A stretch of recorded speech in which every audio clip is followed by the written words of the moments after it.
Late in 1968, we had some crew changes going on. Didn't really want it because I really liked the crew that I was flying with, but the military really doesn't ask you a whole lot of things. They just kind of tell you what's going to happen. But my Major Garrison, he was retiring, and he had his 20 years in, and he was kind of tired. He was ready to retire. So our crew replaced him with a Lieutenant Colonel McCaig. And Colonel McCaig, he was a senior lieutenant colonel, really a nice guy. Everything was by the book, but at the same time, he was a very personable guy, and he and I got along really, really well.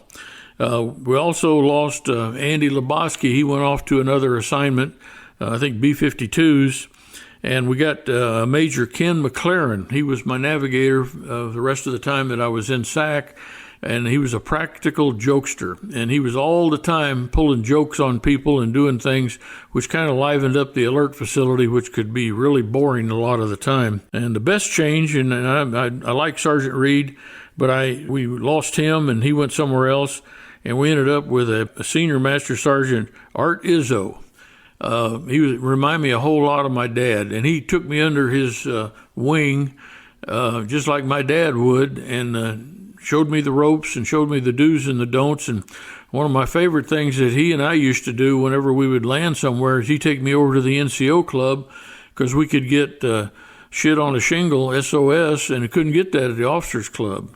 And so anytime we had a chance to eat somewhere, he'd grab me and take me with him wherever he was going. And, of course, we used to like, when we went TDY, he'd always like to hit the road and get off base and drink a few beers and go to the jewelry stores and do all that kind of stuff. The surprising part about it was we kept the designation of Crew S101. So I was still the standardization and evaluation Crew S101, which was pretty exciting. I didn't expect that to happen when we lost so many people. But we also added to the mix of our TDYs that we got to go on. They added Goose Bay, Labrador. We enjoyed the time in Thailand because we're fighting the Vietnam War, and we were part of it, and we were helping doing our part in killing all the commies that we could. But we were also in the Cold War, and the Cold War was all Russia, and so we started pulling what they call reflex alert, because it wasn't at your own base, it was at another base, and we went to Goose Bay, Labrador. If you look on a map where that is, if you look all the way to the east coast and then go as far north as you can go without running off the end of the earth, there's Labrador and there's Goose Bay. We'd pull one alert at Altus, and then the next time you were on alert, you'd be in Goose Bay. And the good part about that was, again, being the standardization crew, we got to fly the airplane. And we would take 2 or 3, 4 crews from Altus, and we'd fly up to usually New York, somewhere in New England, to another SAC base, and we'd pick up 3 or 4 crews there and fly them all up to Goose Bay. And when we'd get up there, all the other crews would immediately go on alert, but because we had been flying for 8 or 9 hours, they let us stay off alert until the next morning, which really wasn't that exciting because there wasn't anything to do in Goose Bay anyway. But we got to stay off, and then we'd go on alert the next morning. And we'd be on alert again for a week, and then we'd get off and we'd fly all the crews back to their bases and then fly us back to our bases.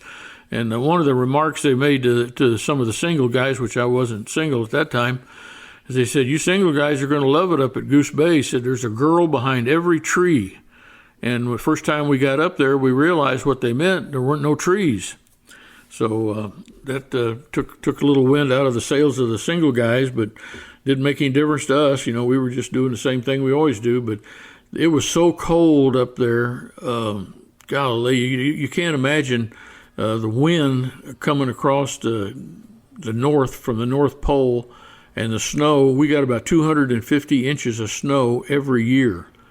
And it snows less up there now, but back then it was just heavy every single year. And one of the bad parts is because we had top secret crypto materials on the aircraft that told us when we were going to war and when we were not, based on the information we'd get from the messages.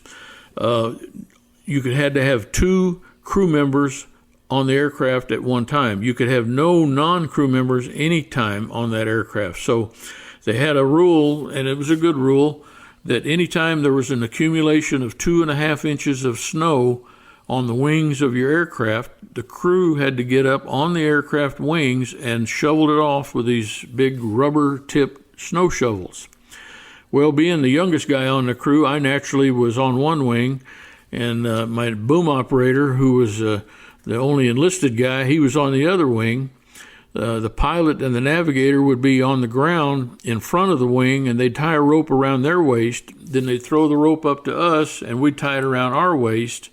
And that way, if we slipped and started sliding off the back of the wing, they could stop our fall, so we wouldn't necessarily break our neck. We'd just break an arm or something. And so we would get on the aircraft once the accumulation got too high, and we would start shoveling from one end of the wing all the way down to the end. And by the time, if it was raining or snowing hard like it was a lot of the time, we'd shovel back up the other way. And you do that until it quit snowing. And then there was days when we were out there all the time.